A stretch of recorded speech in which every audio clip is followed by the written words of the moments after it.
Sa mundo ng basketball, mas magiging mahigpit na ang eligibility rules na ipatutupad ng FIBA sa Southeast Asian Games Basketball at may tuturing itong pagsubok sa Gilas, Pilipinas dahil hindi na maaaring magkasama sa line-up ang naturalized players na sina Justin Brownlee at Ange Kouame.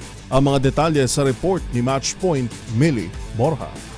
Haharap sa mas mahirap na hamon ang men's basketball team ng Pilipinas sa Southeast Asian Games sa December 2025 dahil sa pagpapatupad ng mas mahigpit na batas ng FIBA ng host country na Thailand.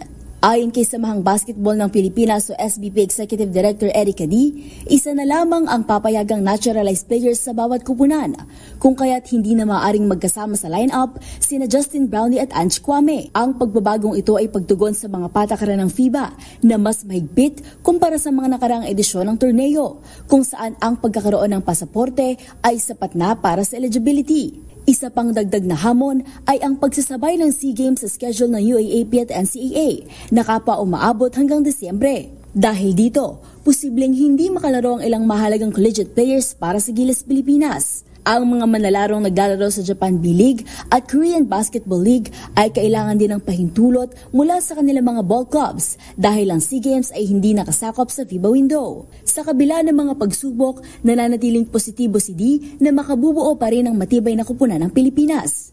Gaganapin ang Thailand SEA Games mula December 9 hanggang 20. At yun ang mga latest updates sa mundo ng sports. Para sa MBC TV Network News, ito si Millie Borja ng DZRH TV, una sa Pilipinas, una sa Pilipino.